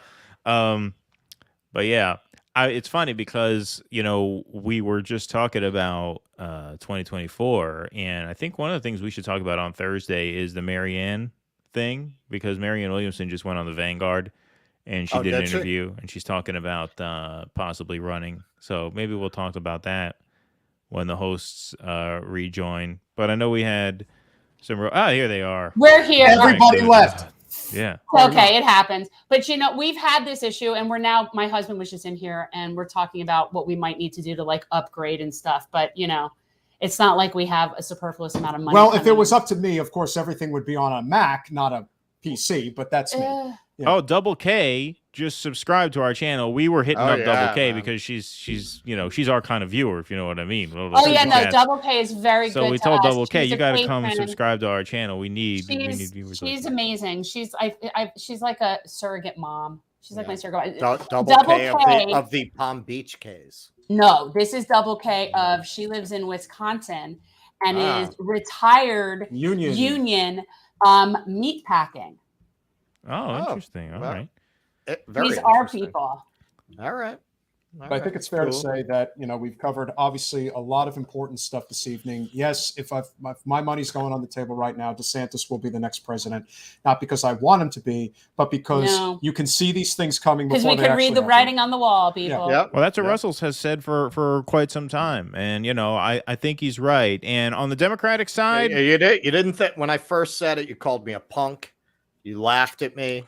Well, because to me, the turning point, the turning point was the midterms, right? I mean, it was looking for a while there in mid-October that it was possible that there would be a real red wave. And if there were a real red wave, if all those Trump candidates, won in the Senate, in the state houses, up and down the House, then I think he would have been very, very difficult to beat because he'd have put wins on the board. But it turned out the exact opposite. The only places there were red waves were actually, ironically, where we're all from, New York and Florida. Florida had a red wave, right? DeSantis executed in all the ways that Republicans hoped to.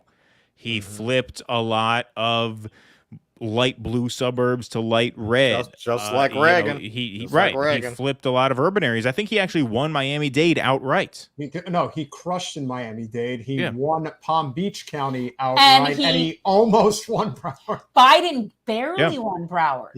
Barely won Broward. Mm-hmm. So again, this is not a hard call. But I just don't think it's and I've also said with Trump all along, this is why I didn't have to see the midterms.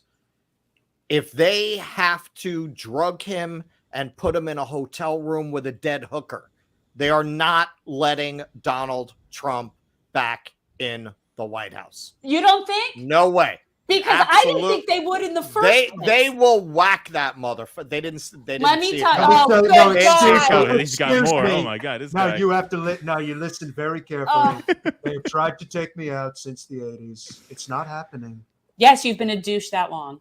That's correct, but I'm a great douche. The biggest douche you've ever seen. And believe me when I tell you, we are going to make America great again in 24.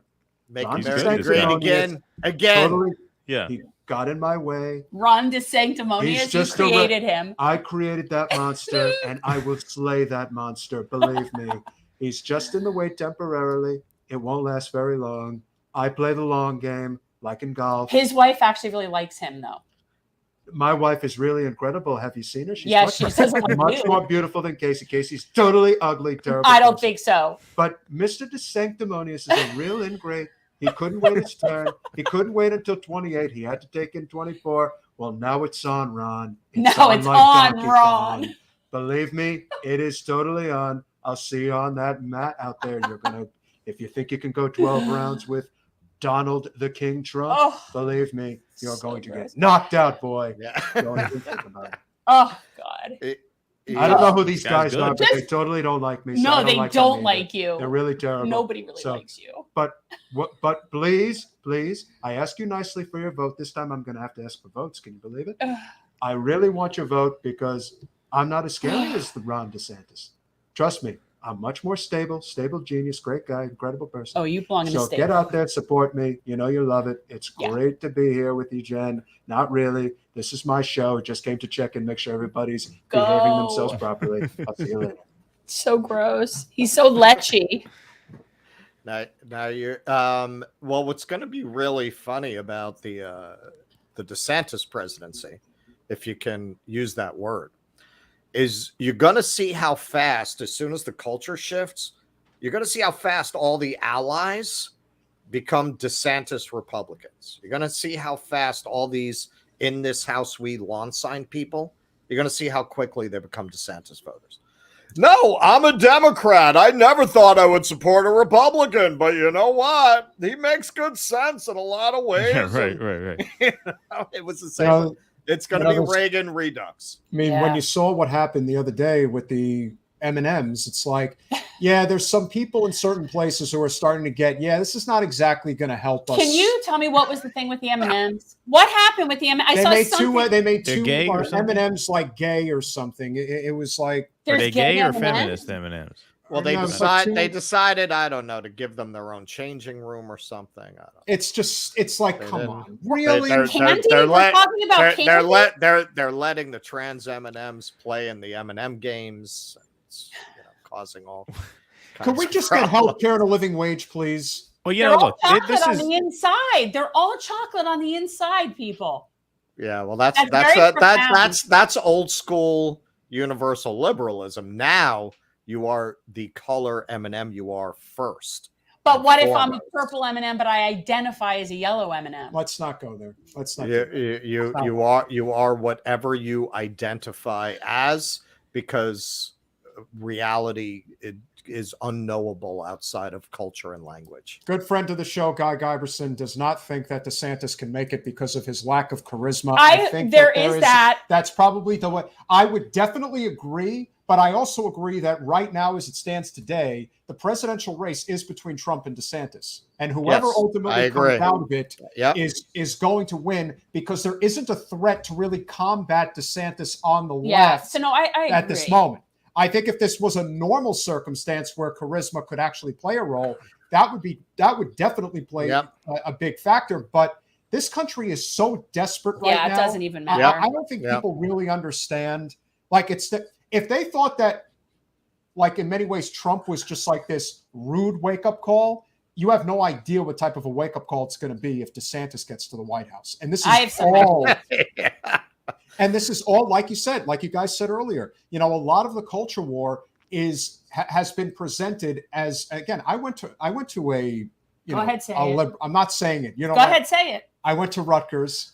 When you go to Rutgers, boy, eh? Oh yeah. He tells everyone he went to Rutgers. First football game in American history. Everyone who goes to Rutgers has to tell people they went to Rutgers. Just like everybody who went to Northwestern has to let everybody know. No, I don't tell people that. You tell people that. But my point is, the whole idea of we went to DeVry. Well, there you go. You learned a skill. Both went to DeVry. DeVry should be tuition free. Yeah, it should. As far as I'm concerned, public college. We do a lot of welding. Are you both in the city? No, I live in the Hudson Valley. I'm in a town called Newburgh, about 60 miles north. Sure. Of the city. I lived in the city for a while, but this is my hometown, so I'm back here now.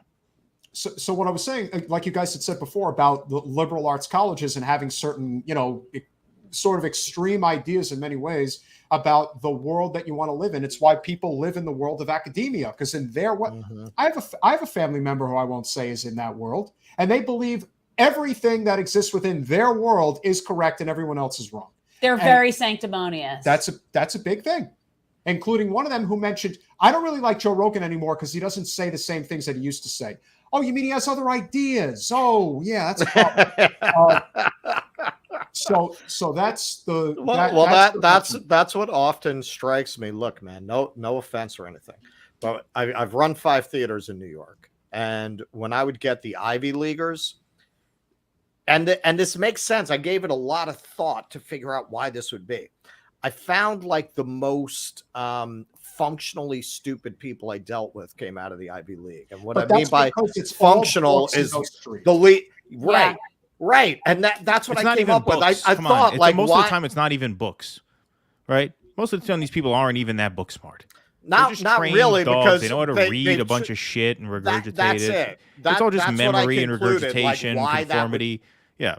Right. Like that's why that would be, because if you can get through the hormonal storm of adolescence, and the best thing you can think of to do with that time in your life is to jump through the kind of academic hoops that you need to jump through to get into that kind of school.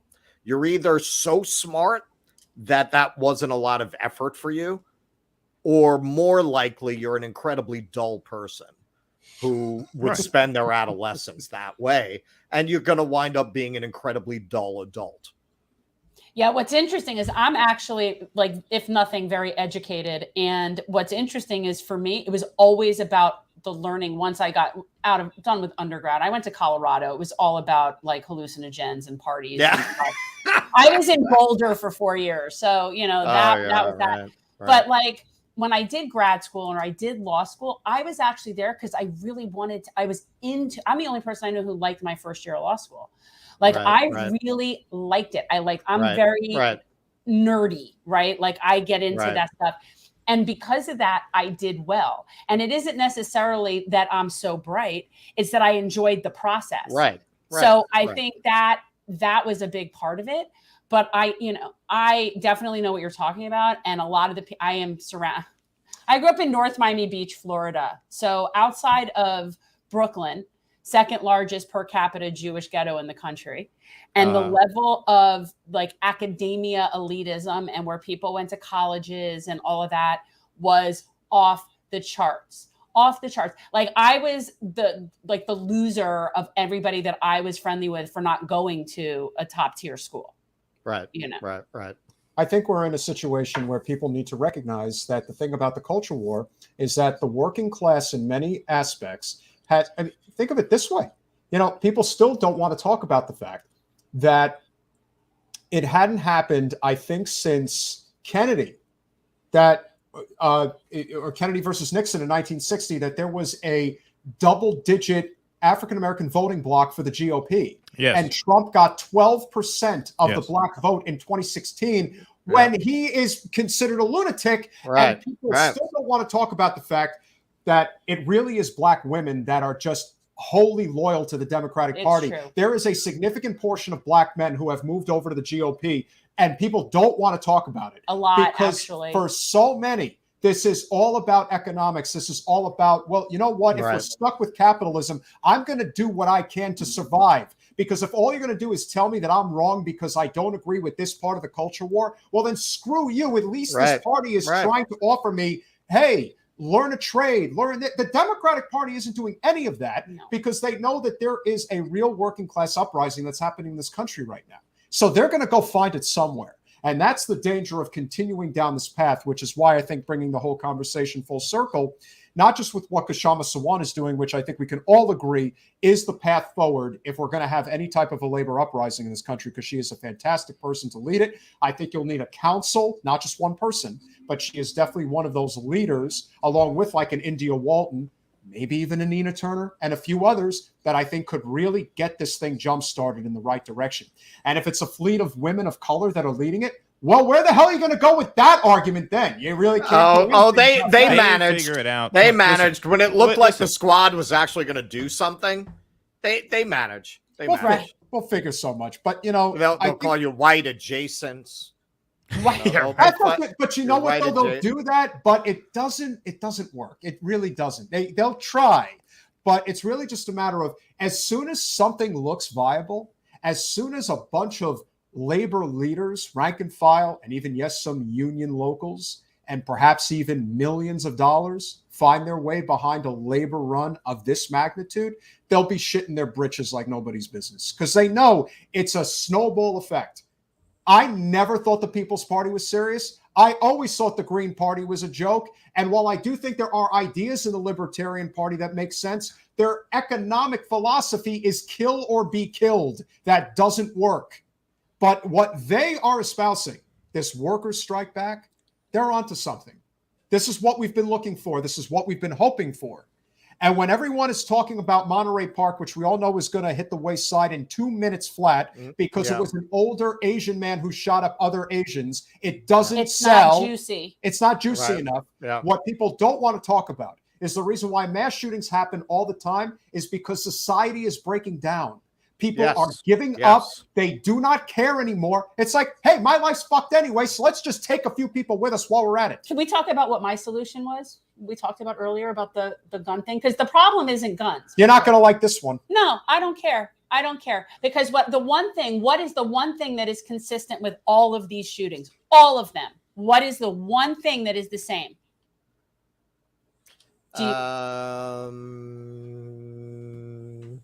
All right, you got me. Well, they're all men. So the problem isn't guns. The problem is men. I've been saying we got to get rid of men since I was born. And so what I'm saying is, no, seriously, because if we kept all the guns that we have, the amount of guns, but the men were all gone, we wouldn't have the shootings. That's how I know it's not a gun problem. So I find it very interesting that that's what they want to focus on. We have a very toxic, miserable, desperate culture of people. God got it. Exactly. Oh, Thank you. And it's like this toxicity, and I hate using the term toxic masculinity because it sounds so like cheesy PC, but we are a very violent culture. The thing we do is produce arms and weapons. We are a war machine first and foremost. And to think that we can have that and not have it affect us here at home and with a crushing economic crisis, it's delusional. So to me, like I've been saying for a long time, unfortunately, I think it's going to get worse before it gets better. I think it's going to get more and more violent. I'm not a proponent of violence, but I can just use common sense. But people are getting like, it's just, we're in like a pressure cooker. And so, but the common denominator is men. Sorry. But well, look, not to suck up to Double K too much, but she's in the chat. I see here. She says it's all about economics. I think this whole meme of toxic masculinity is very economically related. There's a big economic component to it because men feel that they must go out and provide. They must win. There's an element of masculinity that is about conquest of the natural world. That's why all these alpha male douchebags are obsessed with the steaks that they eat and the red meat. Conquest of women, how many sex partners you've had, how often you get laid, right? Conquest of natural resources. I'm not driving no EV. I'm driving a gas guzzling car, right? It's about conquest. It's about claiming things, claiming resources, claiming other people, claiming food, claim over the natural world. And the more economic desperation sets in, the more impossible it is to claim things, right? Because you're just flailing. You're just drowning. You can't get a foothold. You can't lay your stake in the ground. You know what I mean? And so how else do you express your masculinity but in very toxic ways, like the Andrew Tate thing? Where do you think all these fucking pickup artist hucksters come out of? They come out of the fact that a lot of men feel no purpose in their lives because they're not able to live the way they've been taught men are supposed to live. And so that manifests itself in all sorts of ways. And I think you may be onto something when it comes to all these, acts of sort of these outbursts, these just like violent outbursts. That's one way I think that manifests itself. So yeah, I mean, you can call it toxic masculinity, and I know you said that you don't like using that term because it has these sort of like woke sort of connotations, and I think you're right. But I think when I think of that, that's what comes to my mind is the fact that as the society collapses around people, especially men, they feel like they are not able to function the way they are supposed to, the way they've been taught that they ought to, and that causes dysfunction. It causes mental health crises. It causes people to snap, and when they snap, they lash out in all sorts of ways, right? Against the opposite sex, if they feel they're entitled to that sort of thing. And it also can manifest itself in, yes, a lot of these horrible, violent acts. Yeah, I think there's something to that. Keaton, we've spoken about this on the show. Maleness is a social construct. Yeah. There's no such thing as sex differences. Woman is whatever you say it is. There are no differences in the biology or brain chemistry of men and women. So everything you just said is completely wrong. Right. I'm glad we cleared that up. I'm finally going to step up and say I disagree, but that's me. I think that there is. I think there are You some. think that it's women committing mass shootings? No, Oh, I okay. think that there are differences between men and women. I think that the Clearly. neurological. Are you functions disagreeing with me, or are you disagreeing with Russell's sarcastic response to me? Oh I yeah, don't know I was if I was completely joking. Hey, listen. Nowadays, I don't know. You don't know what the hell people are saying. You can't really tell. Yeah. No, Yeah, there's clearly no, a I difference. was- Or you would equally see if But the- women make up more than half the population, but men make up 100% of the mass shooters. That shows you that clearly that's what I'm saying. There is a difference. There's You know, I clearly a mean, difference. the people that I think all of us here don't have a lot of patience for would argue that that's all socially constructed, and that's total bullshit. Well, it's obviously not. It's total bullshit. No, the only thing that I would say is universally. And whether it's true. socially constructed or not, it does have an impact on this generation of men. Oh, 100%. Yeah. And when you look back, well, it's important to define that because your solutions are dictated by your explanations.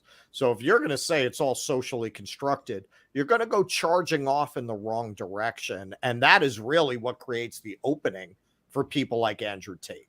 Because if you try to address this by problematizing maleness, guess what? You're going to end up with a generation of very angry, confused boys who are vulnerable to voices like Andrew Tate. Well, you already have them. Who You're already isn't here. trying to They're shame them here. for being male. Yeah, you're already here. Yes. I'm saying that ideology created the opening for Andrew Tate. What did you think was going to happen when you tell people, no, all of your behavior as a biological sex, it's all toxic. It's all destructive to society. That is part of it, and it's related to what you're saying. As the civilization breaks down, men are lacking in positive channels for that energy, for that competitiveness, for that drive, for that fascination with things. And they're lacking in possibility, too. That's what I think the real problem is. Right. and that is where the grifting class of the Matt Walshes and the Steven Crowders of the world come into focus because they seize on these opportunities. You know, Matt Walsh was on Joe Rogan and was asked, how many, trans kids are there in the United States? And he said it's in the millions. Got it totally wrong. And it turns out it's like 5,000. So there's like anything. There's going to be these opportunistic individuals, and we see them on both sides. We know who they are. Even people that you guys may even like. I think there is opportunism in terms of their approach. I mean, again, for many, this is a career. For us, this is trying to transform politics into service. I think you guys are definitely on the same page in terms of the mission, which is key. I think that's what we're all fighting for. Normally, I wouldn't think this brashness would normally work. I know Jen has to be Jen, but if she in any way, shape, or form is considering running one more time against Wasserman Schultz, I think because the bottom fell out so badly in this state that I think even the normie, entrenched old Dem hats that are down here in this part of the country that live on MSNBC and CNN may finally recognize that, either we pass the baton or we're never going to win anything ever again, because that's just kind of how it's going to go. Sorry, go ahead, finish. Enough people have not suffered, especially people who live comfortably, to fully recognize just how bad things can get. All right, well, now I'm going to disagree with you for real, all right? Because the page that we've been on, right, the page that most of us have been on, for the last 7 years since the first Sanders campaign, is that the people want change and the people are hungry for something that they're not getting, and that the people are ready for a political revolution and we just have to bring it to them. And to a certain extent, yes, there is this longing out there. There is this desire out there to create a better world for working people. I don't think that's nearly as organized as it would have to be yet. But here's the really important thing, and here is why I would advise Jen not to run. Because I have been on this page for the last 4 years, and I have the receipts to prove this. I will email you guys this article. Maybe you can read it, and if you want to have me back on to talk about it, or maybe we could talk about it on our show when you guys come on, or whatever, even if you just read it. The first blog I ever wrote back in May of 2019, I bought DoDissidence.com just because I was afraid if the show ever took off, somebody would buy it and they would try to sell it to us for 10 grand, right? So I bought it for $8 a month when I had a chance. First blog I ever wrote was entitled Joe Biden and the Insufferable Weakness of Democratic Voters. There is a reluctance amongst people in this space to put the blame where it belongs, which is on these dumb as dog shit Democratic primary voters. The voters are dumb as shit. They are stupid. They are shallow. They are incurious. They are selfish. They have no foresight whatsoever. If this last primary didn't prove that, where Joe Biden tanks in the first 3 states, Jim Clyburn says in South Carolina, vote for Biden, that immediately steers 25% of the vote to Biden. Bernie was running almost even with Biden in that state. No, James Clyburn says Biden. After South Carolina, Obama calls Pete and Amy. They drop out. Pete and Amy say vote Biden. Media says vote Biden. Biden goes from having no campaign at all to cruising to the nomination. These voters are stupid. They're dumb. We have to, this does not excuse the Democratic Party for any of the shit that they pulled. And we don't have to go over that now. We've been talking about that for 7 years. Yes, they rig it. But at the end of the day, I'm sorry, Nina Turner was up 50-15 over Shontel Brown. The party leaders said, nope, we endorse Shontel Brown. What happened? A 35-point lead was erased in 2 fucking months over someone no one heard of. They wanted Nina. Party last comes in and says, no, not Nina Shontel. They're fucking stupid. They're stupid. Give up on them. Not now. What Kshama's doing is she is sort of circumventing that. She's going outside that. We're going to go straight to the union hall, straight to the labor, straight to the workers themselves. We're going after the independents. We're going to build something new. Primary, trying to get through to these fucking morons. I'm sorry. It's a waste of time. Jen, I like you very much. I wish you success in every other possible field, but do not do it again. It's a waste of time. These people are worthless. They are worthless. The voters suck. And I don't know of anybody else who's willing to say that. But I said I'm sorry, I'm ranting now. In 2019, I said in May of 2019, I wrote this. I will send you guys the link with the date and everything. All that has to happen is the media has to tell the MSNBC viewers that Biden is the only one that can beat Trump. That is it. Once they do that, the primary is over. Nobody else has a chance. Yep. And that is exactly how it turned out, even after Joe Biden shit the bed in the first 3 states. What you have to remember is these people don't have politics. They have virtue signaling, and they have culture signaling, and they have a lifestyle brand. They being a Democrat is like buying Lululemon for them. It's walking around with the New York Times and knowing what was in the latest op-ed for when you run into your friends to talk about it. That's it. They don't have politics. That's why there's no resistance when their elites tell them what to do, how to think, how to vote, because they don't have principles to begin with. 30% of the American people trust the mainstream media. 70% of Democratic voters trust the mainstream media. There you go. Yep. I made you $50 with that rant. See, it worked out. Double K donated another 50. Again, Double K. We are due dissidents. Yeah. And 20% 20% GOP and independents trust the media. So yes, I do agree that the institutionalization of liberals is a huge problem. But then again, they're ones who openly admit that they are Democrats, even though it really is just a question of, well, this is what's on the menu, and you work with what you have. I do not agree with you that all voters are dumb. I do think that there are not all. 70% of Democratic voters are absolute morons. You know what, though? I think that it really comes down to and this is the thing that we've learned, is every campaign is sort of different, and it really depends on what your mission is and what your goal is and what the demographics are and what your district is. And it isn't a right or wrong thing. It's very subjective to an area, not just whether or not you can win, but whether or not what you're doing will have other impacts on other things within your state that are also something that need to be considered. I mean, we're very strategic. Like, we think it through, and we're pretty smart about really knowing like the area and whatever. But It isn't all or the other. And I think there's a lot of variables. And we could talk about this sometime, but it's not as simple. This will be the part 2 conversation when we come on your show. I mean, because what we did, our campaign was a service-based campaign. So it was more of part of a snowball of a bigger movement and keeping it going, which is what this podcast came off of. So when you look at using campaigns and using the party versus working with them, and it's just it just depends on what the strategy is and how you. I think I understand what you're saying. I think whatever blood you've drawn out of that stone, you've already got in your cup. I don't think there's any more there. Look, they're talking about Marianne Williamson trying to primary Joe Biden. You watch what happens. Nobody has a chance at primarying Joe Biden. If Joe Biden's running, Joe Biden is cruising to the nomination. You can mark my words.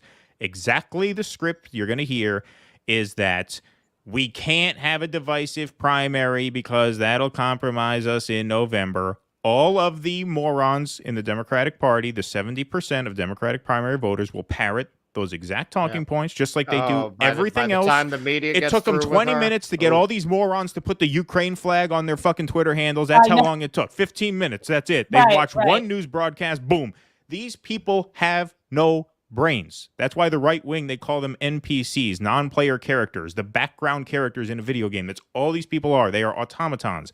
And they will parrot the party line no matter what it is, no matter how suicidal. They already did it. They already marched into the booths across the country nationwide and pulled the lever for Joe Biden simply because they were ordered a man to do who so. They will showed they didn't even do like. that again. There's no question about it. No question at all. Marianne Williamson, God bless her. She seems like a lovely person. She has absolutely zero chance. All of this talk about her mounting a primary is completely unserious, and that's just the way it goes. Now, if she promises to run because the Vanguard guys actually had her on for an interview, and they said, if you run and you lose, will you run as an independent? And if she makes that promise up front that she will, then that's a different story. But she won't. She's not going to. And so, come on, this is just unserious. You're dealing with a complete dead end within this party. That's why what Kshama's doing is so important, right? Yeah. Well, the only way that things change is if there is an outside force that actually allows people to see that, there is an alternative and people are going to gravitate towards it. Because right now, the reason the Democratic Party is able to get away with so much is because of what they've been able to stifle in terms of fighting. So right now, we would like to have an alternative, and people have taken advantage of that. There's people who have made money off of that idea. There's a lot of things that have gone on, but I do think that what Kshama is going to do is an absolute good. And I do think a lot of positives will come from it. But the incubation stage, the early stage where this thing grows, that's where you're really going to see just how far it can go. Guys, it's really been an amazing conversation, a heck of a lot longer than we thought it would go. But that's because we obviously have a lot of things to talk about, and technical problems. Well, but that was brief. I'm sitting here scared it's going to happen again. So I'm like, oh no, look, you'll probably only get a strike from what we said. Yeah, right. While you were gone, right? I don't think they'll demonetize you completely. I get demonetized plenty. Yeah, we get the limited ads and all that shit. Yeah, it is what it is. But you know what? That's why you cross-pollinate. You find some good networking opportunities. We cross our channels, and like you said, for February, if there's an opportunity for us to join, we absolutely we would love to have you. Thank you guys so much. This was a lot of fun. Guys, plug your show before you go. Plug your show before you go. Thank you so much for coming on.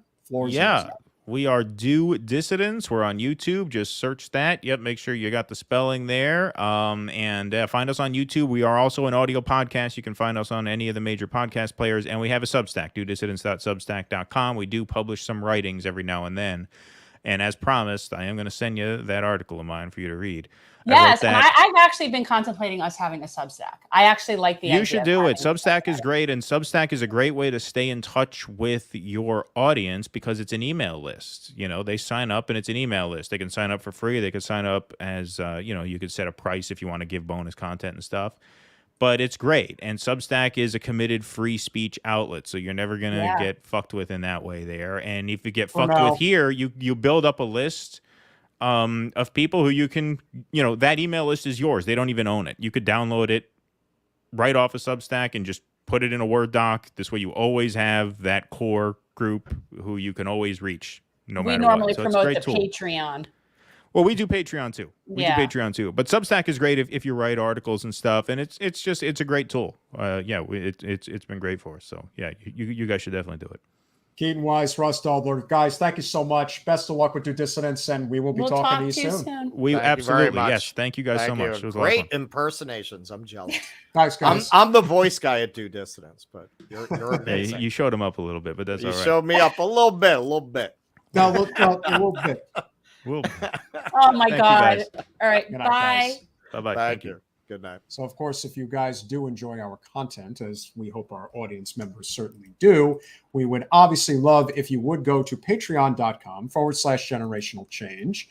For as little as $5 a month, you can become a supporter of our show. We love Double K. It is her birthday, and Happy we don't birthday, need her Double to keep K. giving. We don't want her to be the sole supporter of our channel. So if you are so inclined, please go to patreon.com/generational change. But if you are feeling a little extra generous for $10 a month, You get the stickers. you get the stickers. And who doesn't want these bad boys? That's my Lulu. Mansion Parliamentarian definitely happening in 24. I mean, Hey, come let on. me tell you He's got a something. better shot than Joe does. That's for sure. Oh, I think so. I think Joe Manchin would have a better shot than Joe Biden. But last but not least, if you are a very generous donor, kind of like one of our members of the chat, who we will not say, but somebody who we think two people actually, who we think very highly of, are two of our big supporters tonight, you get the Generational Change jersey. Double K has one. Silky smooth baseball jersey. It's really just Pitchers and catchers report in 2 weeks. Ain't that cool? You're like Costanza wanting to change the fabric of the uniform. The New York Yankees! So, guys, Cotton. check out Patreon. I am thinking I might do it Substack. I think that might be good because sometimes I do have written stuff.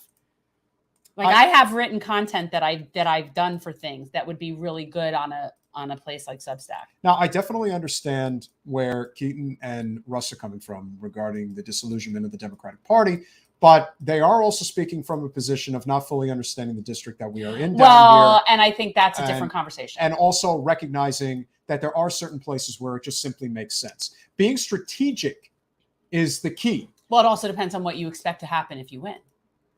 What do you think that would be? Do you think you're going to go to DC and actually get policy made? Do you think that's according to Declan, you just want that sweet insider trading cash. I just want the insider trading cash. I mean, come on. Yeah. So I guess it also depends on what you think that could be. You know, when I say I think AOC had an opportunity, I mean it. I think she had a real opportunity at that moment. And, you know, I just think it depends on the person and it depends on the district. There's a lot of variables. And it also depends on what your reasoning is and what your mission is and what you're about. You know, That's what I think. I think it's not necessarily black or white. I just think there's just too many desperate people out there that they're just not going to be able to keep pushing this off forever and ever and ever. It's just not going to work. You can't do it. People need to eat. People need to thrive. You know, you can't do that in this current, set of circumstances. So what else did you want to talk about tonight? I don't think there really is anything else. I think we did Roe versus Wade. We've covered it. They wanted to celebrate Roe. They wanted to officially have a 50th anniversary of Roe v. Wade, which doesn't exist anymore. The Democratic Party had multiple opportunities to codify it over the years. They didn't do it. Cannoli. But she thinks we could. Well, yeah. Tim Canova is. We have done a few clips about that in the past. Like we've talked about it, but it's not. No. But yeah, I think that. There's a lot more, obviously, that we will cover. On Wednesday, we will be speaking with now frequent guest of Status Quo, Zaina Day, who was very much a part, it played an integral part in Jen getting selected by brand new Congress for the nomination. That was a huge step when she ran in 2020.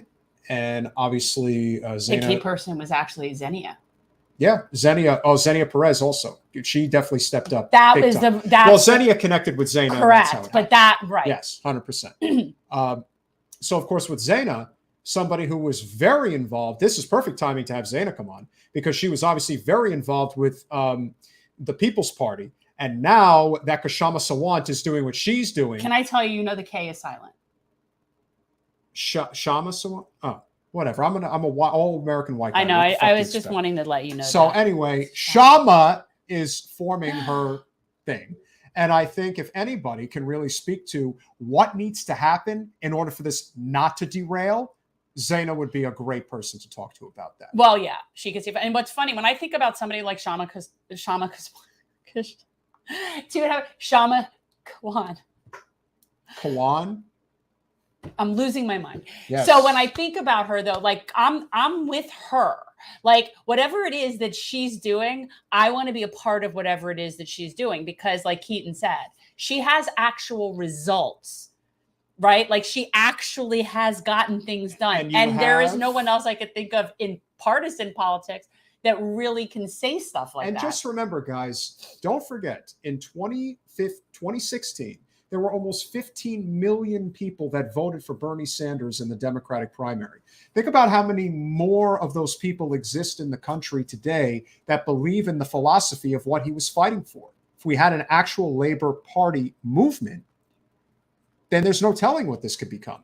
And that will put, if there's anything that will put pressure on the squad, for example, a labor movement of millions of people is how it will get done. It's interesting. For me personally, all it would take would be being like shown up by Matt Gaetz, but apparently that doesn't seem to do it for them. Because that's a fly by night. That's a one story in, one story out. Not really. It seems to be pretty consistent that they keep performing infinitely better as a coalition. Imagine if there was a labor movement march on Washington. See, that would be something. Not a march with pink hats. No. But an actual march. Wait. Oh, I don't know where it is. Where's my vest? But this is what we're talking about here. Where's my vest? Yeah. This is the kind of march. We don't need pink hats. We don't need pink hats, people. We don't need vagina hats. Right? The pink hats were not serving us in any way. Let's take it seriously. Yeah. Yes, Mario, and thank you for the reminder. For those people who are so inclined but do not want to lock in their credit card information with us, please go to Cash App, $GenChange. We would appreciate any contribution that you guys would be so generous to consider giving. So, yes, we did, Mario. Thank you so much. It was a very nice Christmas bonus. And thank you, TM, as well. Well, those are like, yeah, we've I mean, those are, yeah. Yes, we've gotten some wonderful support there. So we're very grateful for that. So for all of you guys, we are very appreciative of everything that you do. Obviously, we hope to see you all on Wednesday What's at happening? 9 o'clock, speaking with Zaina. Okay. And so one more big shout out to perhaps our greatest supporter and someone we think very, very highly of, Double K. For happy your birthday. Incredible, generous contributions as always, and a very happy birthday. We fight for you. You are the person that we fight for. Well, we fight for the working person of this country. That's what we need. So with that said, we appreciate all the support. Smash that like button if you have it. Subscribe, share, do all that wonderful stuff that we ask you to do all the time, but do it every time because it means a lot. Thank you so much. We'll see you Wednesday. Bye, all.